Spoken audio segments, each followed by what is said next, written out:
If you're interested in starting a new scouting unit or want to learn more about how, then in the next few minutes I'll discuss the steps necessary for doing this. This video is intended to assist those who are interested in starting new scouting units associated with the Boy Scouts of America, or BSA, in their local communities. You'll learn more about the different programs scouting has to offer, as well as how to get the process started in starting a new unit. First off, how does scouting in the BSA work? Well, every scouting unit has what is called their chartered organization. This acts essentially as the unit's sponsor. They're responsible for providing an appropriate meeting place for the unit, as well as maintaining the equipment and property that the unit uses. One thing to note is that property obtained for use by a scouting unit is actually property of the chartered organization. For example, if your Boy Scout troop hosts a fundraiser and uses the funds to purchase tents, the chartered organization actually owns the tents. If the troop folds or disbands, the property actually stays in possession of the chartered organization. Now, who or what can serve as a chartered organization? Essentially, any group can. Many charter organizations are places like churches and other houses of worship. However, it's not limited to just nonprofits. Businesses and even schools can also serve as charter organizations. What kind of scouting program do you want to have? Your decision should be based on both the age and gender makeup of the youth in your community. If there's a lot of young children in your neighborhood, perhaps a Cub Scout Pack would be more appropriate. If there's a number of teenagers, both boys and girls, perhaps a venturing crew or a Sea Scout ship is more appropriate. So what's the difference in all these programs?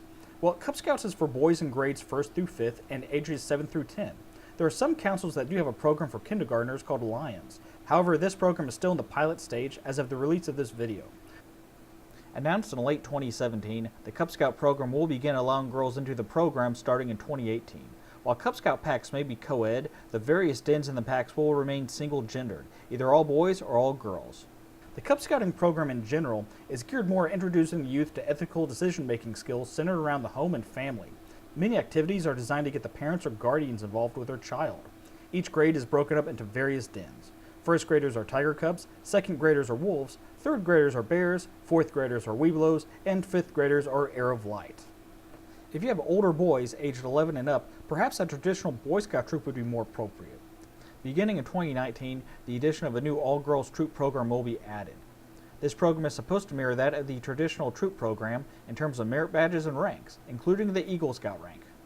Boys can participate as youth in a troop until they reach the age of 18, and while age 11 is the minimum age for a new boy to join, a 10-year-old boy may join if they have completed either the Arrow of Light Award in Cub Scouting or have completed 5th grade.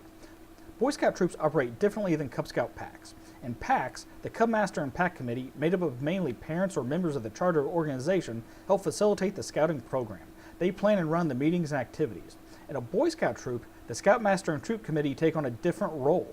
Boy Scout troops are youth-led programs, meaning the boys plan and execute the meetings and activities.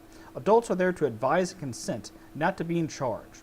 The troop is broken up into various patrols, containing ideally between 6 to 12 boys. The dynamic of the patrols is up to the Scout Master. Some troops have patrols based on grade and age, while others mix up the ages and experience in a patrol. Either method can work, but either can equally fail too. Each patrol has a patrol leader, preferably elected from the patrol members themselves. Scoutmaster assigned patrol leaders is not recommended. Each patrol also forms a unique name. What that is entirely up to the youth. The youth leader of the troop is the senior patrol leader, also preferably elected by the youth of the troop. There are technically no age or rank requirements for any youth leadership position, although some troops may add age and rank restrictions themselves. If you have a good mix of both young men and women, perhaps a venturing crew or Sea Scout ship would better serve the youth of your community. Both venturing and Sea Scouts is open to men and women aged 14 to 21. The difference in the two programs is that Sea Scouts focuses much more on the nautical aspect of scouting. Like traditional Boy Scout troops, both programs have units that are youth-led, switching out the role of senior patrol leader to that of crew president and boatswain, respectively. But unlike traditional Boy Scout troops, crews and ships are not organized in patrols. Now that your charter organization has decided which type of scouting unit to charter, let's get started on how to form a new unit.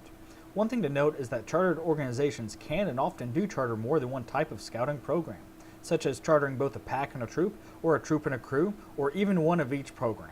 But to start a unit from any of the programs, what you first need is to fill the vacancies of the Unit Key 3. The Unit Key 3 consists of the charter organization representative, the committee chair, and the unit leader.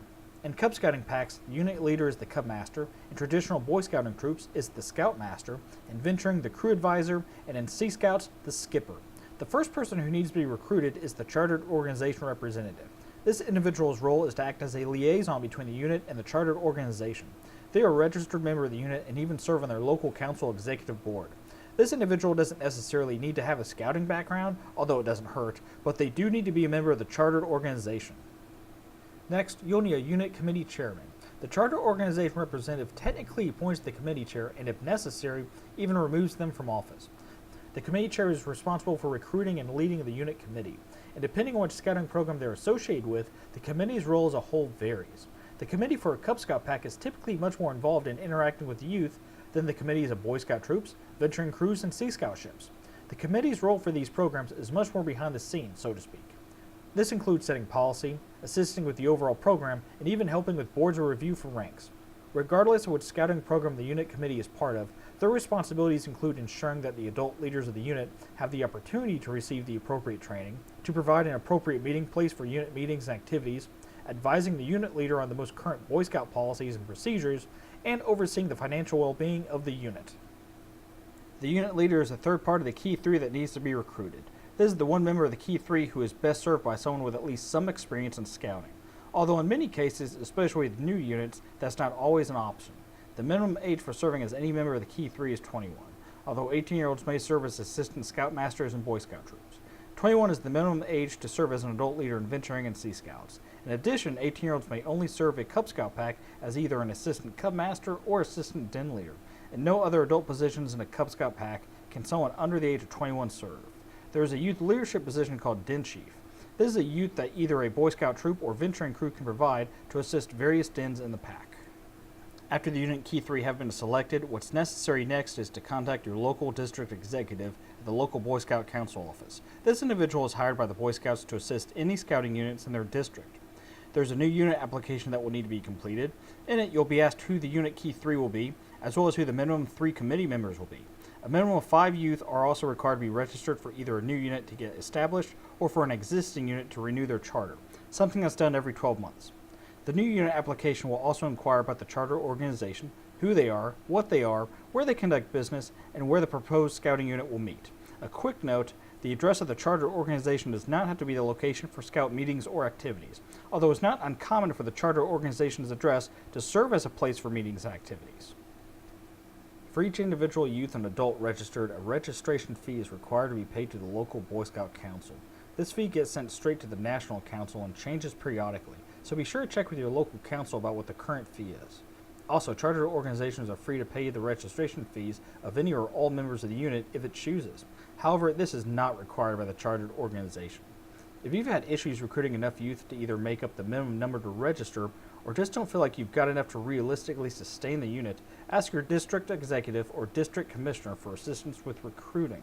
And don't be afraid to ask local schools if you can visit their school to recruit new members. Once all the registration paperwork for the new unit has been completed, it's now time to begin regular meetings. Now don't feel like you have to reinvent the wheel when it comes to meetings. There are plenty of guidebooks available, most free and in PDF form. If you're interested in starting a new scouting unit, contact your local Boy Scout Council by searching for Boy Scout Council in your hometown and state. You can also log on to scouting.org to learn more. Good luck starting your new scouting unit.